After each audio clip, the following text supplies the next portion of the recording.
நான் ரீசெண்டாக ஃப்ளிப்கார்ட்டில் வந்து ஒரு 150 ருபீஸ்க்கு வந்து ஒரு ப்ராடக்ட் வந்து வாங்கியிருந்தேங்க. சூப்பராக இருக்குது நிஜமாலே. நான் வந்து அதை எக்ஸ்பெக்டே பண்ணல. அதோட குவாலிட்டி வந்து இப்படி இருக்கும் அப்படின்னு சொல்லிட்டு. வேறு ஒன்றும் இல்லைங்க. இந்த ஃபோர் ஆர்ம் தான். இது பேர் வந்து ஃபிங்கர் கிரிப்பர் ஹேண்ட் ஸ்ட்ரென்த்தனர்னு வந்து சொல்லுவாங்க. ஆனால் எங்களுக்கு 90s கிட்ஸுக்கு இதை பொறுத்த வரைக்கும் இது பேர் வந்து ஃபோர் ஆர்ம் தான். எங்களோட சின்ன வயசில் அதிகபட்ச ஜிம் எக்யூப்மெண்ட்டே இது தான்.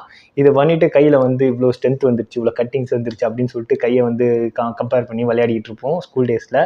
ஸோ இது வந்து இப்போ பார்க்க டிஃப்ரெண்ட்டாக இருக்குது. நான் ஸ்கூல் படிக்கும்போது பார்த்தீங்கன்னா இந்த மாதிரி இருந்துச்சு. மரத்தில் வந்து வரும்.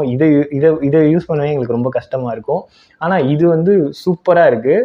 இப்போ பார்த்தீங்கன்னா இதுலேயே லெவல்ஸ் வந்து நீங்கள் அட்ஜஸ்ட் பண்ணிக்கலாம். 5 கிலோலேருந்து 60 கிலோ அப்படின்னு சொல்லிட்டு அதோட ப்ரெஷர் வந்து நீங்கள் அட்ஜஸ்ட் பண்ணிக்கலாம். அதே மாதிரி இதில் வந்து ஒரு கவுண்டர் வந்து கொடுத்துருக்கான். அதுவுமே சூப்பராக ஒர்க் ஆகுது. நான் இது கிட்டத்தட்ட 2.5 மாதமாக வந்து யூஸ் பண்ணுறேன்.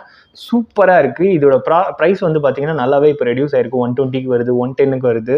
ஸோ ஃப்ளக்சுவேட் ஆகிட்டே இருக்குது ஆஃபரில். ஸோ இது வாங்குறீங்கன்னா வாங்கி யூஸ் பண்ணுங்கள்.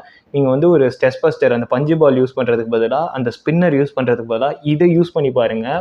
அதெல்லாம் வந்து அடிக்ஷனு. இது நிஜமாலே ஹெல்த்தியான ஒரு விஷயம். இது யூஸ் பண்ணிங்கன்னா நிஜமாலே உங்கள் ஃபோர் ஆர்ம் வந்து பயங்கர ஸ்ட்ரென்த்தாக இருக்கும். ஹெல்த்தியான ஒரு எக்யூப்மெண்ட்டு. வெறும் 150 ருபீஸ் தான். இது வாங்கி யூஸ் பண்ணுங்கள். இந்த ப்ராடக்டோட லிங்க் வந்து நான் டிஸ்கிரிப்ஷனில் கொடுத்துருக்கேன். மறக்காமல் வாங்கி யூஸ் பண்ணுங்கள்.